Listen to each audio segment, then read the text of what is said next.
Bienvenidos nuevamente a este ciclo de seminarios internacionales con expertos en materia tributaria. Hoy tenemos un amigo de la casa, el doctor Darío González, quien nos va a estar hablando en breves instantes, pero como siempre, antes queremos agradecer al Centro de Administraciones Tributarias Subnacionales, el CEATS, a todas las personas que integran el CEAT y la comisión directiva, también a la Universidad Nacional de 3 de Febrero, que nos hacen este aporte para que nosotros podamos estar con ustedes desde el año pasado. Antes que nada, queremos saludar a Carlos. Carlos Rubiten, ¿cómo andás, Carlos? Hola, ¿qué tal, Gaby? ¿Cómo estás? Hola, Darío, ¿cómo andan? ¿Cómo andás, Carlos? Bueno, es un gusto en este seminario, que es el número 4 que realizamos, tener la posibilidad de contar con Darío y un tema realmente muy novedoso, y espero que sea del gusto también de la gente. Adelante, Gaby, avancemos. Bueno, entonces, gracias, Carlos. Bueno, vamos a presentar el nombre del seminario. El seminario es el cumplimiento tributario, la incidencia de la moral, la conciencia y la disciplina fiscal, experiencias internacionales. Ese es el título del seminario que nos va a hablar Darío González. Darío González es asesor mayor de la AFIP, profesor de sistemas tributarios de América Latina en el máster universitario en Hacienda Pública, Administración Financiera y Tributaria de la UNED, la Universidad Nacional a Distancia de España, del IEF, Instituto de Estudios Fiscales, y del CIAT, Centro Interamericano de Administraciones Tributarias. Además es consultor del BID, del Banco Mundial, del PNUD y del CIAT, autor de numerosas publicaciones en América Latina y en Europa. Hoy está con nosotros, así que te damos la bienvenida. Gracias por estar nuevamente con nosotros, Darío, es un gusto. Bueno, muchas gracias, Gabriel y Carlos, el amigo Carlos, que siempre me estuvo apoyando, y por lo tanto quiero agradecerle públicamente, ¿no?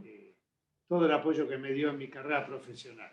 El tema hoy creo que es apasionante, ¿no? Yo creo que estamos entre colegas de administración tributaria y nos apasionan los temas tributarios, obviamente, y este es muy importante. ¿Por qué cumplen los contribuyentes sus obligaciones tributarias? Es una pregunta motivadora, es una pregunta esencial. ¿Por qué? Como hablábamos en la introducción con Gabriel y con Carlos, hay una pregunta básica. Toda la estrategia de las administraciones tributarias debe estar basada ¿en qué? En el cumplimiento tributario de los contribuyentes. Ese es lo ideal. Y el tema que acá nos vamos a ver o vamos a tratar, ¿por qué cumplen voluntariamente los contribuyentes? ¿Y cuál es la mejor estrategia para que cumplan voluntariamente? Pero si Gabriel tiene algún interés en preguntarme algún tema, yo le voy a responder. Vos sabés que me parece muy interesante este tema que vas a desarrollar hoy, y pensaba, ¿no? ¿Es lo mismo la moral, la conciencia y la disciplina fiscal? Buena pregunta, Gaby, muy buena porque se habla mucho. Uno lee titulares, foros, seminarios, en los cuales se habla de moral tributaria, conciencia fiscal y disciplina fiscal, ¿no? En nuestro país generalmente se habla de moral o conciencia fiscal, y depende de los países. Y no es un tema menor. La verdad que, aunque lo parezca, no es un tema menor. Lo primero que les tengo que decir a todos es que no son sinónimos.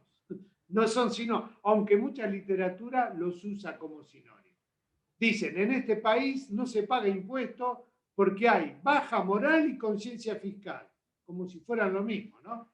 Y no es así, no es así. O en este país no hay disciplina fiscal, como si fuera lo mismo que la moral fiscal. No, son cosas totalmente diferentes. Entonces, yo quiero hablarles este tema no solo a nivel local de Argentina, sino estudios que se han hecho en Suiza, estudios que se han hecho en Suecia, estudios que se han hecho en España, en Estados Unidos. Si vamos a ver el análisis de este tema visto desde una variedad de países de real importancia, ¿no? Primer tema, entonces. ¿qué es moral tributaria? Porque si no es igual a conciencia fiscal y no es igual a disciplina fiscal, ¿qué es? Les explico dónde surge el tema. 1960, nos estamos yendo, obviamente creo no habían nacido todos los alumnos, ya estaba la Escuela de Psicología y Sociología Fiscal de Alemania. Una escuela importantísima porque los países desarrollados por algo son más desarrollados que nosotros. En el tema tributario se dieron cuenta de algo que nosotros todavía ni nos hemos dado cuenta, que hay que trabajar el tema del cumplimiento voluntario por la psicología y la sociología fiscal. Si desconocemos cuáles son las actitudes de los contribuyentes, por qué actúan de una manera, por qué actúan de otra, ¿cómo vamos a lograr el cumplimiento voluntario de ellos? ¿Qué estrategia tributaria vamos a tener? Los alemanes se dieron cuenta de eso en 1960. Y crearon la Escuela de Psicología y Sociología Fiscal. ¿Para qué? Para estudiar por qué un contribuyente cumple sus impuestos o por qué no. O por qué dice no voy a pagar. Alemania, con Schormer y un grupo selecto de psicólogos y sociólogos, trabajó el tema. Y ellos dijeron y descubrieron para Europa, fue extendido a toda Europa, que fue la moral tributaria. Ellos decían que era un tema ético. El cumplimiento tributario era un tema ético, que la gente que tenía un alto nivel ético, un alto nivel de valores, una axiología fiscal de Max Weber alta, en el cual priorizaba el país, la organización, la redistribución del ingreso, el aporte comunitario, tenía ese alto valor ético, era el que más cumplía y por lo tanto había que favorecer la moral tributaria. Y aquellos países que tenían menos moral eran los que menos cumplimiento voluntario tenían. Por lo tanto, habría que aplicar otra estrategia. No era lo mismo la estrategia para los países de alta moral tributaria con ciudadanos de alto valor ético que los países que no lo tenían. Obviamente se situaba en Europa un alto valor ético. Esta teoría se desparramó por toda Europa. Mientras tanto, en América Latina, a través de organizaciones internacionales, cuando se hacían estudios o conferencias, no se puso el acento en la moral, porque se descontaba que acá había una baja moral, bajo valor ético para el cumplimiento tributario. ¿En qué se ponía el acento? En la conciencia fiscal. Acá se hablaba de que el cumplimiento voluntario se daba en aquellos países o en aquellos contribuyentes que tenían un alto nivel de conciencia fiscal. ¿Y cuál era el sustento de la conciencia fiscal? El elevado nivel cívico. Ya no lo unían a la ética tributaria como la moral, sino al nivel cívico de ciudadano. A mayor nivel cívico, mayor nivel de conciencia fiscal y mayor cumplimiento. Esta fue la teoría del cumplimiento voluntario que predominó en América. Entonces tenemos Europa, moral tributaria, y América con conciencia fiscal. Estos dos conceptos, que hasta hace unos 10 años, puedo decir, fueron los más predominantes para hablar, bueno, en este país hay mejor cumplimiento tributario porque tiene alto nivel de conciencia o de moral tributaria, se puso en duda y comienza a cuestionárselo porque hay países que pueden tener un alto moral, pero a veces se cumplen los impuestos, a veces no, y también no explicaba los problemas de cumplimiento tributario en América Latina. Comienza a definirse otro concepto que es el cual yo adhiero, y que ese es el concepto de disciplina fiscal. Es decir, realmente hay un mayor cumplimiento tributario cuando hay una mayor disciplina fiscal. Más allá de que haya una alta moral o una baja moral tributaria, ¿no? Una moral. Si no hay disciplina fiscal. ¿Cuál es el elemento que se une a la disciplina fiscal? La percepción de riesgo. Es decir, a mayor percepción de riesgo, mayor disciplina fiscal.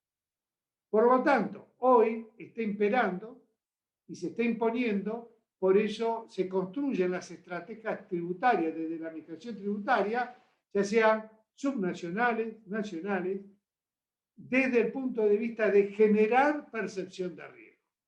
Antes era generar moral tributaria o generar conciencia cívica, porque se creía que generando esos dos elementos iba a aumentar el cumplimiento tributario. Hoy lo que predomina en las administraciones tributarias y en los organismos tributarios es que el elemento esencial es la disciplina fiscal y esto se logra con percepción de riesgo, generando percepción de riesgo. Creo que esta es una introducción. Gaby, si tienes alguna acotación más, te haría gustoso. Sí, Togel decía que, digamos, había causas por el incumplimiento tributario. ¿Vos estás de acuerdo con esto? Bueno, les voy a comentar a todos que capaz no lo conocen porque él es suizo.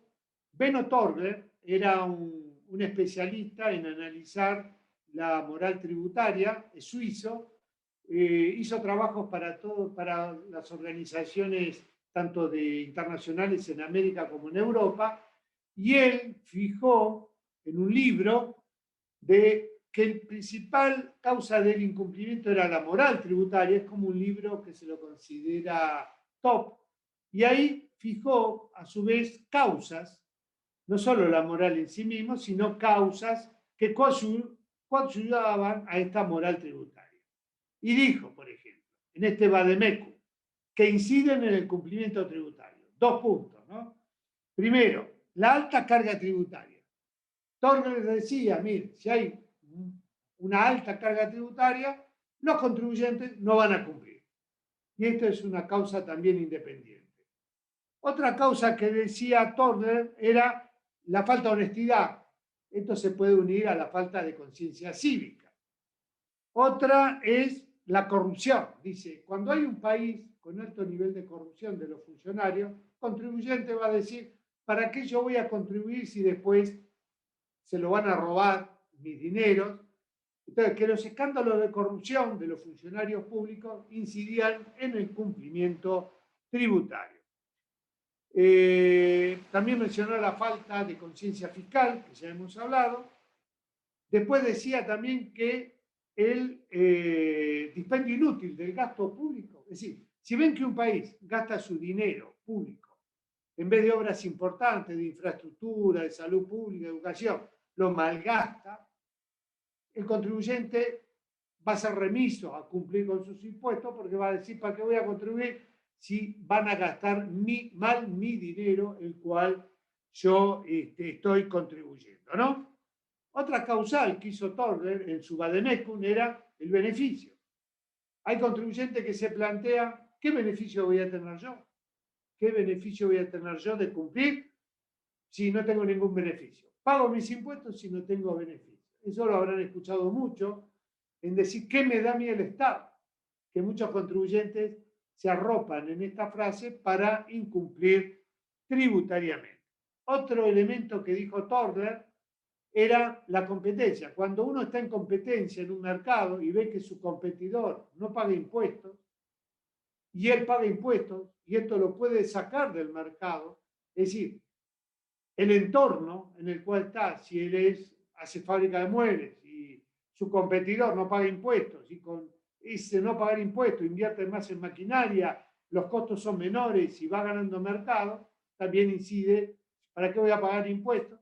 No tengo beneficios y pierdo competencia en el mercado, lo que se llama competencia desleal.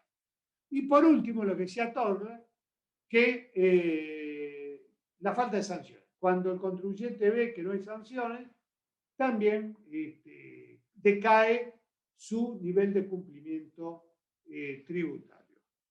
Eso es lo que decía Torgler.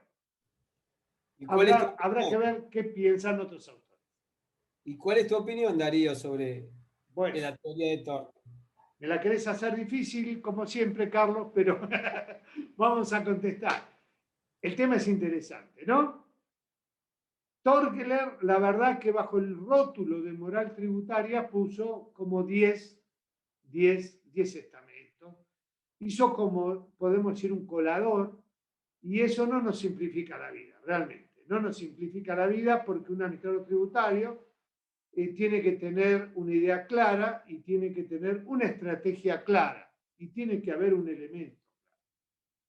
¿Yo en qué me voy a apoyar? En la experiencia internacional. Porque para llegar a las conclusiones que yo quiero compartir con ustedes, me basé primero en las experiencias internacionales. Antes de discutir con grandes académicos, que me encanta debatir aparte, pero todo tiene que estar apoyado científicamente en la experiencia internacional. La primera experiencia internacional que me llamó la atención, y yo fui a Suecia, y fui a la Skatteverket, un nombre difícil, la administración tributaria, y estuve en una misión oficial, y realmente yo admiro los países nórdicos, debo reconocerlo en primer lugar, por la construcción económico-social, el nivel de los funcionarios, el nivel de su administración tributaria, y yo llegué como quien llega a Jerusalén, digamos, llegué al templo máximo de la tributación, y en el ida y vuelta con los funcionarios suecos para saber por qué los suecos cumplen tan bien sus impuestos. Era la gran pregunta, que me la dijeran ellos de la administración tributaria sueca, porque ellos tienen, la verdad, mucho menos trabajo que cualquier administración de América Latina. Cumplen voluntariamente y con impuestos que superan casi o llegan al 50%, 40 y pico por ciento del impuesto a las ganancias. No es un país que tiene impuestos bajos. Y yo les dije, bueno, porque tienen una alta moral tributaria, hay un alto nivel de conciencia cívica.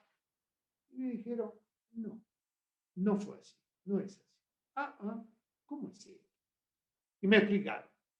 La experiencia sueca era esa leccionadora, porque los suecos decían, ellos se dieron cuenta que las rentas obtenidas en territorio sueco, como autónomos, generalmente es el elemento que más se fija uno, porque en relación de dependencia hay una retención en la fuente. Pero cuando uno es un autónomo, es un comerciante, ¿no? Un emprendedor, un industrial, ahí lo que sería el cumplimiento voluntario es esencial. Las rentas que obtenía en Suecia las declaraba fielmente, pero los ahorros que iba haciendo los ponían en otros países, podía ser Luxemburgo, podía ser Suiza, y las rentas que obtenía no las declaraba. Esto ya en la década del 80, ¿no? Quiere decir que el sueco cumplía religiosamente en Suecia lo que ganaba en Suecia, pero no lo que las rentas de capital que tenía en Suiza o en Liechtenstein. Entonces, la gran pregunta que nos hacíamos, ¿hay doble moral? Porque si fuera la moral tributaria, la que uno decía, ¿cómo puede ser? Este hombre es moralista en Suecia, pero con la plata que tiene en Liechtenstein no es moralista. Si hay doble moral, no hay doble moral. Es como el embarazo, no puede estar un poco embarazada la mujer, ¿no? O está embarazada o no está, o tiene moral o no tiene moral, la moral. Entonces ahí yo descubrí que la moral no era la principal causa de cumplimiento. Porque entonces le pregunté a los suecos, entonces, ¿por qué cumplía acá y no cumplía allá? Por falta de conciencia cívica, ¿no? Por Dios, si acá en Suecia el nivel de conciencia cívica es enorme, el nivel de transparencia que hay es enorme. Hay encuestas que dicen que para ellos los funcionarios de 1 a 10 son 9. El gasto público hay una redistribución del ingreso genial, nadie lo discute. La transparencia del gasto público, no hay casi corrupción, habrá un funcionario, ¿no? Todas las causas que dijo Torgler se vinieron abajo, porque todo lo que decía Torgler que causaba el incumplimiento, allá se da. Entonces digo, ¿por qué? Porque no tenían percepción de riesgo. Sabían que Suecia, había secreto bancario en Suiza, había secreto bancario en Liechtenstein, ¿no? Había secreto bancario en otros países europeos. Entonces, no tenían percepción de riesgo. Hablando y dialogando con un alto funcionario del Fondo Monetario Internacional este tema, y viviendo él en Nueva York, me decía, es lo mismo que pasa en Estados Unidos. El ciudadano norteamericano cumplía los impuestos del IRS, que es el impuesto a la renta, cumplía religiosamente. Y el mismo ciudadano no pagaba los impuestos subnacionales de la alcaldía de Nueva York. Creo que es un tema justo para que nos viene de perillas a nosotros. Quiere decir que un ciudadano norteamericano en Nueva York tenía un alto cumplimiento del IRS, del impuesto federal a la renta, pero los impuestos municipales de Nueva York o del Estado no los pagaba, o los evadía lo que más que podía. Entonces, ¿cómo puede ser? Volvemos a lo mismo. ¿Hay doble moral? El mismo ciudadano tiene moral con el Estado federal y no tiene moral con su municipalidad o su Estado subnacional. No, el tema es, me dijo el funcionario del Fondo Monetario Internacional, me dice, todos los estudios dijeron, ¿por qué? Porque le tienen miedo, entre comillas, nosotros le decimos percepción de riesgo, al IRS y a las sanciones que le aplica al IRS que al municipio o al Estado subnacional. Por eso que acá los alumnos son todos de los estados subnacionales, es importante que sepamos esto. Puede haber un alto cumplimiento a nivel federal, pero no a nivel provincial. Eso dependerá de la percepción de riesgo que la administración tributaria sepa generar. Y no se pueden encaballar en la percepción de riesgo del Estado federal. No, el contribuyente diferencia bien una entidad de la otra entidad. Quiere decir que cada provincia o dirección de rentas también debe generar una estrategia que genere la percepción de riesgo. Por eso le digo, entonces tenemos dos casos interesantes, ¿no? El primer caso sería Suecia, el segundo caso es Nueva York, Estados Unidos, y el doble cumplimiento. Ustedes me dirán si este es el principal, y sí, y es la disciplina fiscal. Está probado que la disciplina fiscal que se logra con percepción de riesgo. Un contribuyente va a estar más motivado a cumplir cuando sabe que su inconducta puede ser descubierta y una vez descubierta va a haber lo que se llama la teoría del ciclo completo. Va a haber una sanción efectiva, porque en las administraciones tributarias que no funcionan tan bien, se lo descubre, pero después no se llega nunca a terminar la determinación de oficio o aplicarle la sanción, porque se empieza a diluir el expediente. El contribuyente también lo sabe. Entonces, para que haya disciplina fiscal tiene que haber percepción de riesgo y la teoría del ciclo completo, que es lo que se detecta y luego se lo sanciona, y la sanción se aplica.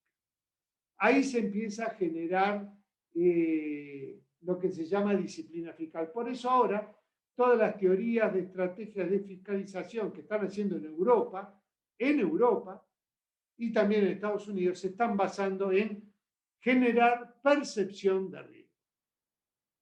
Toda la maquinaria está en la teoría del cumplimiento a través de la percepción de riesgo y generar este tipo de percepción. Dicho esto, me dirán, bueno, pero ¿este es el único factor? No, le voy a decir, es el más importante. Este es el más importante. Habrá otros y hay otros que también hay que tener en consideración cuando queremos fomentar el cumplimiento tributario. Pero el número uno es generar disciplina fiscal. Hay otros que es el tema gubernamental, de la gestión del gobierno. Esto lo puedo apoyar en dos estudios. Un estudio hecho en Suiza y otro estudio en Argentina mismo, ¿no? Que hicimos acá. En el estudio de Suiza se estudiaron los cantones. Todos creen que los suizos, sea un suizo del norte de habla alemana, uno del cantón de Ginebra, de habla francesa, o del Ticino, de habla italiana, pagan igual y no pagan igual. En los estudios que hicieron suizos, demostraron que el mismo suizo que vivía en un cantón tenía menos cumplimiento que el otro suizo que vivía en otro cantón, que el otro suizo que vivía en otro cantón. ¿Cómo? Son suizos, tienen un gobierno federal, que es una confederación, igual, pero pagan diferente. El cumplimiento no es lo mismo.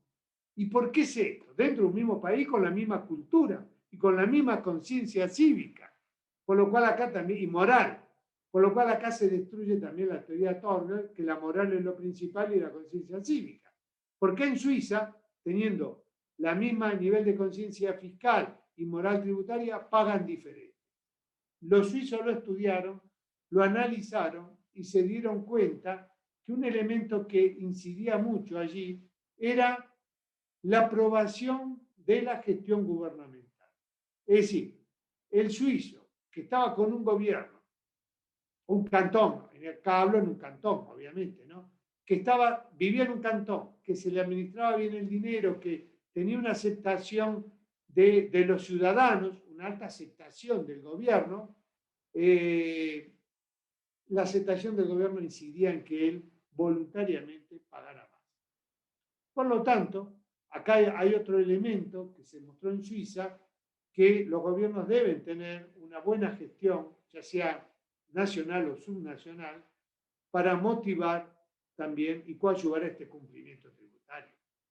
En España se hizo otro estudio por comunidades. En España, bueno, ustedes saben, las entidades subnacionales son las comunidades autónomas, para ver si el cumplimiento tributario era igual, y no era lo mismo. Y también se descubrió en España que incidía mucho los gobiernos locales, el nivel de aceptación que tuvieran el gobierno de la comunidad autónoma y también el gobierno federal.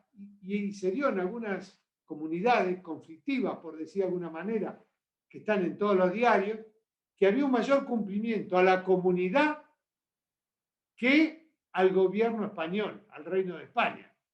Aquellas comunidades que tienen un cierto conflicto con el gobierno español, con el Reino de España, y no con la comunidad, pagaban más.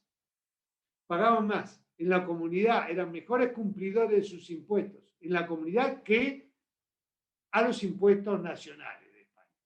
Por lo tanto, acá que estamos hablando de jurisdicción nacional y subnacional, ustedes verán que también se puede hacer una estrategia desde las entidades subnacionales para, al margen de lo que pase en la entidad nacional. Uno no sigue la suerte del otro. Eso creo que es un dato que la experiencia internacional nos ha enseñado. No descansemos en la entidad nacional que genere percepción de riesgo o que tenga una alta aprobación el gobierno nacional. Tenemos que ver también que estos elementos se den en nuestra entidad subnacional y trabajar para ello, ¿no? Entonces, otro elemento que decís, Darío, por el hecho de que tenemos distintas economías regionales, sobre todo en Argentina, y que hacen que le dé un carácter propio a cada una, por lo cual es importantísimo el poder desarrollar, como lo hacen las distintas provincias, basado en su economía provincial, la posibilidad de poder captar sus impuestos de la mejor manera posible para mejorar todo el sistema económico, no solo provincial, sino también municipal. Muy bien, Carlito. Por eso no hay un modelo general. Cada provincia, entendiendo estas variables, debe generar su propia estrategia y debe trabajar en estas estrategias de generar una presión de riesgo, de tener una gestión que sea aceptada por el contribuyente y esto difundirlo. Y yo creo que puede generar estrategias propias con resultados beneficiosos para su cumplimiento, ¿no? Y esto lo ha demostrado los cantones suizos, lo ha demostrado o la alcaldía de Nueva York, porque le iba mal, o lo ha demostrado también las comunidades autónomas de España. Nosotros, en la FIBE, en su momento, bueno, en la DGI, 1980 le hablo, mire, que pasan los años, y la Dirección de Estudio Económico había hecho un estudio, un montón de variables, por qué cumplían los impuestos federales, cuál era dentro de todas las variables que se habían manejado, cuál era una de las que incidía más en aquel momento. Y habían utilizado muchas variables con una década en la cual la reducción hacía altos y bajos. Entonces decía, bueno, cuando cayó la recaudación de las variables todas que utilizamos, ¿cuál fue la que varió, la que no varió? Bueno, y hubo una variable que era permanentemente. Cuando esa variable caía, caía la recaudación. Cuando esa variable subía, subía la recaudación. Era la aceptación de la gestión gubernamental, ¿no? Qué importante es que una buena gestión gubernamental incita al cumplimiento tributario voluntario. Obviamente que esto está añadido a lo que yo les sostenía, que la principal arma que tiene hoy una administración tributaria es la percepción de riesgo. Y concomitantemente con esa percepción de riesgo a través de los elementos de generar disciplina fiscal, es decir, el cumplimiento tributario de los contribuyentes, más que buscando la moral y la conciencia fiscal, es la disciplina fiscal. Pero a ello no hay que dejarlo solo, lo demuestra la experiencia, sino se debería coadyuvar la disciplina fiscal con un gobierno que tenga un grado de aceptación en su ciudadanía, en el cual se genere una gestión que sea muy aceptable. Suecia lo ha demostrado, igual que la preponderancia radica en igual la disciplina fiscal. Cuando el contribuyente sabe que la administración tributaria tiene armas, tiene información, tiene conocimiento de que va a ser detectado, y siendo detectado se le van a aplicar sanciones, el contribuyente empieza a adecuar su conducta. Yo le agregaría un elemento más, y creo que en Argentina se tomó conciencia y cada vez se está tomando conciencia más, y ustedes se van a dar cuenta que un elemento más que yo agregaría es el beneficio fiscal. Esta queja permanente de los contribuyentes, ¿a mí qué me da el Estado? ¿A mí qué me da el Estado? Bueno, yo igual le contestaría muchas cosas. ¿Qué le da el Estado? ¿No? Yo le contestaría mucho. Pero al margen de todo lo que le diría, te da una policía, te da una ruta asfaltada, te da una salud pública como era en la pandemia, te da vacunas, bueno, te da mucho. Pero más allá de todo lo que da el Estado a través del gasto, ¿no? Que es necesario, y todos lo sabemos por la macroeconomía, en lo particular, yo creo que fiscalmente hablo, ya no hablo de salud pública, de infraestructura, y se está viendo. Hay que brindar beneficios al cumplidor. La administración tributaria no puede tratar igual al cumplidor que al incumplidor. Eso es un error estratégico que se cometió durante décadas, ¿sí? Y esto quedó en la conciencia del contribuyente. Es lo mismo. Hoy ustedes saben que no, hay perfiles de riesgo. Los países y las administraciones tributarias avanzadas construyen perfiles de riesgo. Al cumplidor lo ponen en A, al no tan cumplidor en B, al que es medio cumplidor en C, al mal cumplidor en D y al malo en E. Y se generan diversas políticas de administración tributaria y tributaria. Por ejemplo, para entrar a un plan de facilidad de pago en Suecia o en Noruega, donde yo estuve en Noruega, si no estás en las primeras categorías, no te dan el plan de facilidad de pago. No es como estos países que le dan a todos mismos, al bueno, al malo, al cumplidor. No. En Noruega, solo al cumplidor.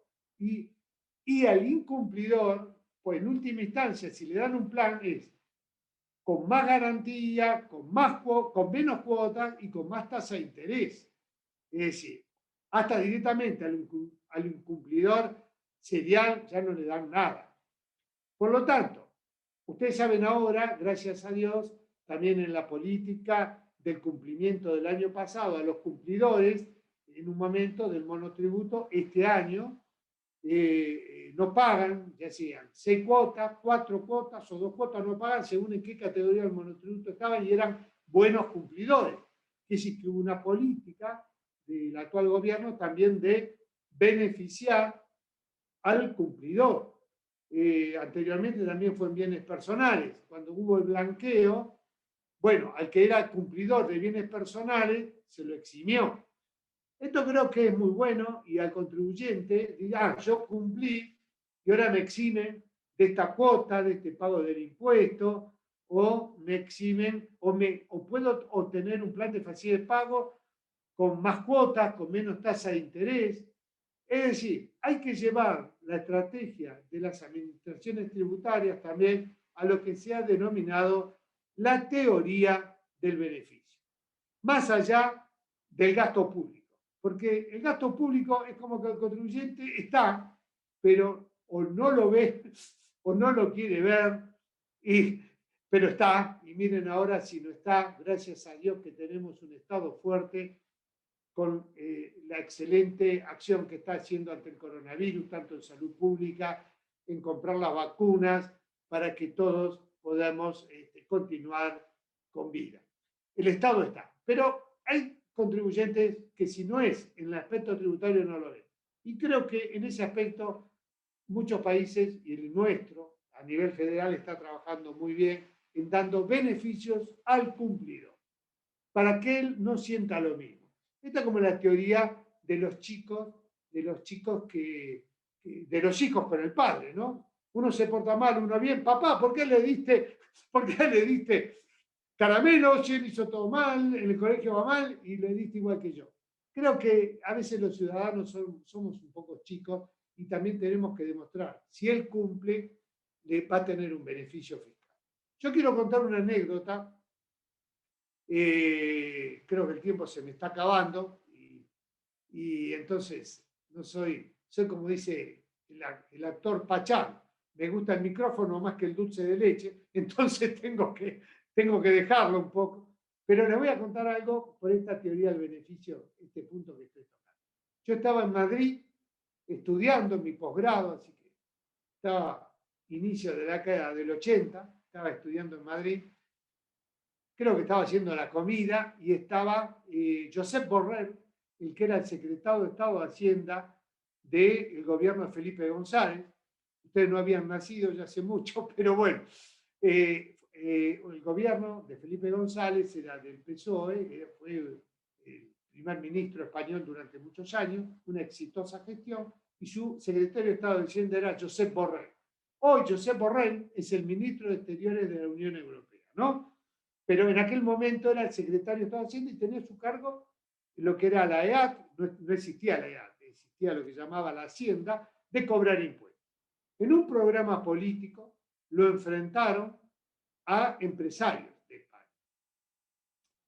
Los empresarios de España, yo estaba cocinando y viendo la televisión al mismo momento, era como pasa en Argentina, en cualquier programa político. Le decían, ¿por qué vamos a pagar impuestos nosotros? Hombre, ¿qué nos da el Estado español? A ver, yo tengo mis hijos en la escuela privada. Yo tengo un sanatorio privado. ¿Qué me da a mí España para que yo le pague impuestos? No nos da nada. Bueno, el mismo que creo lo habrán escuchado eran altos empresarios de España y de personas exitosas profesionales, ¿no? Y yo que estaba, bueno, ¿qué le iba a contestar Josep Borrell? Decía, porque acá en Argentina no somos categóricos, ¿no? Hablamos también con muchas abstracciones. Josep Borrell lo mira, yo ahí dejo de cocinar, me siento, digo, ¿qué le va a contestar? Le dice, qué alegría me han dado. Quiere decir que todo funciona bien en España. O sea, lo mira, pero ¿cómo, hombre? Nos dices que funciona bien, nos sacan dinero, pelas y no nos dan nada.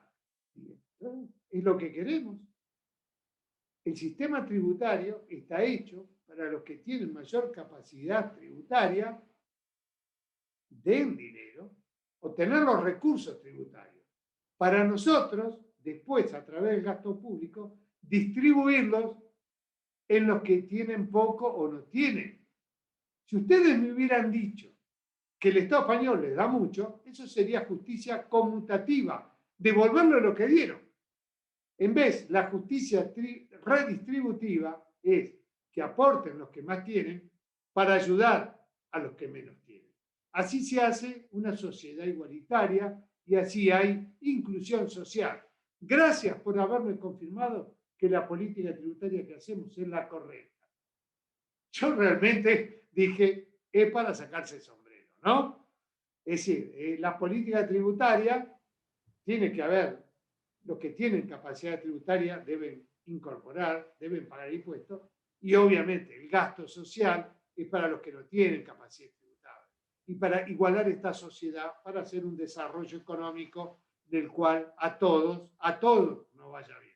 No puede haber desarrollo económico y social si a unos pocos le va muy bien y a la mayoría le va muy, muy mal. Entonces, para eso sirve el sistema tributario. Y la administración tributaria es la que debe aplicar esta política tributaria. Por lo tanto, está estratificado y segmentizado. No es lo mismo un gran contribuyente que un mediano y que un pequeño. Y también las estrategias de administración tributaria deben ser concomitantes con esta política tributaria, ¿no? Yo creo que ya he hablado, pero si quieren hacer alguna otra pregunta, algún comentario, no sé el tiempo cómo andaba, pero estoy a su disposición. Gaby y Carlos. No, yo primero agradecerte porque ha sido todo muy claro esta posibilidad de poder tener esta conversación, más que una disertación y exposición, ha sido una conversación para entender las distintas variables que da los distintos sistemas que están hoy en el mundo y en las distintas legislaciones, pero fundamentalmente saber cuál es la diferencia entre moral, conciencia y disciplina fiscal. Y como dato ilustrativo, yo me gustaría saber sobre algo que estás empezando a trabajar y que tiene que ver un poco con los puentes fiscales. A ver si nos adelantas algo. Sí, actualmente el tema de sistemas tributarios siempre me apasionó mucho y lo que he visto en los últimos años es que los sistemas tributarios se están fragmentizando.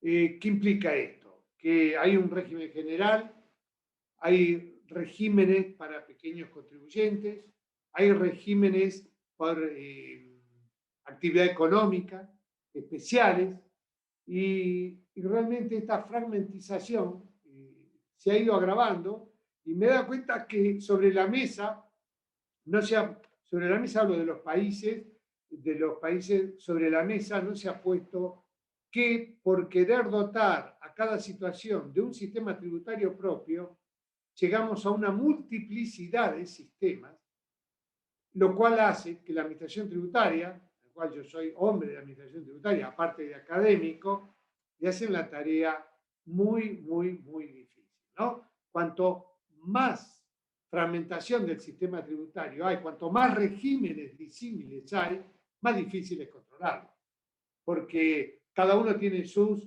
bases, sus hechos imponibles, sus beneficios fiscales. Yo solo les voy a comentar cosas. Yo por eso me asombré. Estuve trabajando en Brasil viendo. ¿Saben? Brasil, imagínense, ¿no? Es 5 veces Argentina. Vamos a ubicarnos en lo que implica Brasil como país. Brasil tiene en el MEI sería el monotributo argentino, para que lo entendamos, tiene casi 12 millones de contribuyentes. Después tiene el simple, que es un régimen que lo favorece a la pequeña y mediana empresa, 5 millones, 4 millones y pico. Bueno, y así va teniendo renta presunta, tiene muchos regímenes. El régimen general, el que estudiamos en la facultad, el que decía se le aplica el IVA general, que en Brasil tiene otro nombre, ICMS, y está estadual, pero bueno, y el impuesto sobre la renta, solo hay 180.000 contribuyentes. Es decir, muchas veces hablamos de los sistemas tributarios que impuestos sobre la renta, impuesto al IVA, creyendo que se le aplica a la mayoría, se le está aplicando a la minoría. en Perú, que tienen el RUS para pequeños contribuyentes, RED para la pequeña empresa, el MIPYME para las MIPYME, y después tenemos el régimen general, apenas tienen 200.000 contribuyentes en el régimen general. Así, en el mundo, cada vez que voy a preguntar, Chile tiene 8 regímenes tributarios, no tiene un sistema tributario único, tiene 8. Cuando yo empecé a ver todo este tipo de fragmentación, empecé a ver que esto está generando un problema, está perforando la base tributaria y aparte está posibilitando que los grandes contribuyentes, con una fragmentación ficticia a través de varias personas jurídicas, se estén yendo del régimen general y se pasen a regímenes más beneficiosos. Entonces, lo que yo estoy construyendo, una teoría que yo he denominado de los puentes tributarios, que tiende a que los sistemas tributarios tienden a tender puentes entre los regímenes para conducir a un régimen general y volver a fortalecerlo, porque se lo ha debilitado mucho. Yo considero que una provincia, por ejemplo, debe tener un régimen tributario fuerte y algún que otro régimen especial pequeño. Pero cuando los regímenes especiales se comen al régimen grande, ahí estaría en un problema. Por lo tanto, por ejemplo, un ejemplo del puente tributario en Argentina sería la reforma del monotributo. La última reforma aprobada este año en el Congreso está generando un régimen de transición beneficioso del monotributo al régimen general, cuando el contribuyente exceda el nivel de facturación o los parámetros objetivos. Antes era un salto al vacío, pasaba de pagar poco, de tener pocas obligaciones, a tener una carga tributaria muy superior, un montón de obligaciones. Entonces, hacía todo lo posible por no pasar, y eso contradecía el objetivo al régimen. Por lo tanto, ahora hay un régimen de transición con una disminución de la carga tributaria en el IVA para los primeros 3 años, cuando pasa al régimen general. Entonces, es bajo esta teoría del puente tributario, facilitar el tránsito de los regímenes especiales al régimen general, para tener una única variable de control y que el contribuyente no tenga un salto al vacío. Lo que pasó acá puede pasar en los regímenes especiales que hay de beneficios fiscales. Es terrible, pero esto está marcado por todos los organismos internacionales, que la mayoría parte de los estados nacionales y subnacionales a través de sus sistemas tributarios, con el tiempo fueron dando beneficios fiscales. Y hoy la base imponible están muy pequeñas, son muy pequeñas, porque la mayor parte de los sistemas tributarios tienen beneficios fiscales. Esto estadísticamente se le llama gasto tributario. Y estamos observando que hay mayores beneficios fiscales que los contribuyentes que tienen que pagar sin ellos.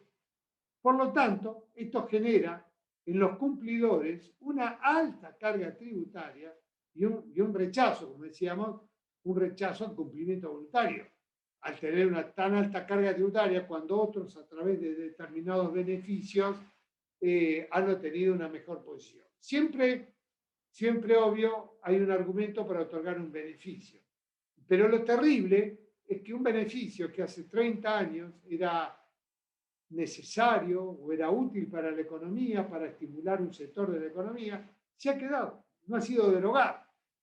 Y en los sucesivos años, otros sectores que necesitaron su colaboración se le han dado otros beneficios y quedaron los anteriores y se van haciendo una cadena de beneficios de los viejos que hoy ya no son tan importantes, de los anteriores, los actuales, y así van cambiando por actividad económica, ¿no? Que puede ser diferente. Promoción industrial, actividad económica de energía, ahora del conocimiento. Actualmente se están dando muchos beneficios a lo que se llama la economía del conocimiento, etcétera, etcétera. Por lo tanto, en esta teoría de los puentes tributarios, lo que yo estoy sosteniendo y que las administraciones tributarias, los formadores de políticas tributarias, empiecen a generar puentes de esos beneficios al régimen general. Esos puentes también son que haya una disminución gradual del beneficio obtenido, no un salto al vacío, para que poco a poco se vaya normalizando la base tributaria. ¿Esto qué va a hacer? Que podamos tener una base tributaria más amplia y la administración tributaria nacional o local puedan obtener mejores recursos. Ustedes saben que la pandemia que estamos viviendo ha acelerado todo, Por lo tanto, algunos problemas que teníamos y los íbamos tirando para resolver más adelante o poníamos parches, esta pandemia nos ha puesto todo la mesa pata para arriba y tenemos que tomar medidas urgentes. Ustedes han visto lo que hace poco pasó en Colombia, han hecho una reforma tributaria que siguió el mismo decálogo de las que venían de la década del 80 y hubo un estallido social que tuvieron el mismo gobierno retirado. ¿Por qué? Aquel modelo de reforma tributaria y de administración tributaria que centraban la carga en los cumplidores de siempre y no miraban en aquellos que habían tenido beneficios fiscales, aquellos que tienen mayores capacidad contributiva, la sociedad reaccionó, ¿no? Entonces, hoy hay que tener mucho cuidado, por eso hay que generar puentes, y estos puentes es desde la formación y también desde la administración tributaria. La administración tributaria tiene que poner su sigilo en los de mayor capacidad tributaria, mayor control, para luego ir bajando a los de menor cumplimiento, obviamente. Esta teoría quiere llevar, yo quiero poner sobre la mesa, de que se tome conciencia que si no cambia el sistema tributario va a ser muy difícil obtener los recursos necesarios para solventar el gasto social que es tan vital hoy en día. El gasto social y el gasto público, máxime con la pandemia y con la economía que va a quedar lesionada. Por lo tanto, creo que es un momento esencial para que los de mayor capacidad contributiva vuelvan a ser los que más aporten, y hasta lo ha dicho el presidente Biden, lo ha dicho en su discurso ante la Unión, que ha hecho hace unos días, cuando sostuvo que en Estados Unidos las 55 principales corporaciones que habían tenido ganancias de 40.000 millones de dólares habían pagado 0 impuestos, porque se habían aprovechado de beneficios fiscales.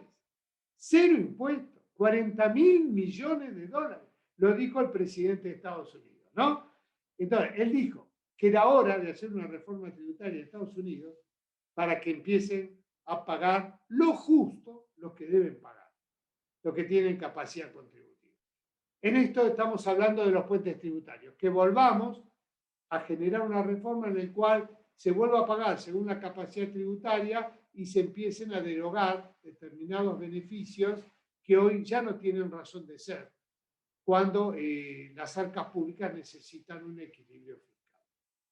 Esa es la teoría y bueno, creo que el pensamiento se está extendiendo y se está compartiendo en diversos países del mundo porque es una realidad. Y las realidades no nos podemos tapar los ojos, las realidades siempre van a estar entre nosotros y nos van a llevar a que tomemos por conciencia, porque nos gustan o por obligación, elijamos ese camino. Bueno, Darío, realmente te agradecemos mucho, fuiste muy claro con tu exposición, nos has hecho un recorrido por otros países, así que nos ha interesado mucho esta exposición. Seguramente nuevamente vamos a llamarte para otra exposición en el segundo cuatrimestre, cuando estés un poquito también vos más tranquilo. Sabemos que en estos momentos estás asesorando a distintos países y demás, y estás con mucho trabajo, así que te agradecemos el doble que nos hayas atendido. Y bueno, seguramente nos vamos a estar viendo nuevamente muy pronto. Bueno, un saludo mío a ustedes por haberme convocado y a los colegas que están escuchando esta charla, porque yo le llamo charla, es más lindo, somos todos colegas, todos estamos trabajando para mejorar la eficiencia de nuestros organismos y bueno, y son jóvenes, me entiendo que hay una edad promedio bastante joven, de 30 años y ustedes, el futuro está en sus manos. Yo nada más les pido que tomen el trabajo con pasión, que vale la pena, porque aparte es un trabajo que se va a ver redituado en la mejora de la economía del país y en la mejora social de todos nuestros compatriotas. Así que los saludo y no desanimen. A veces hay situaciones que nos desaniman un poco, pero levanten que ustedes van a ser el futuro. Fuerza.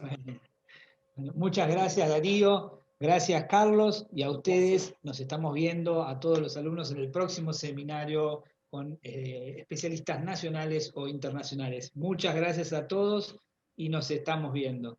Hasta luego.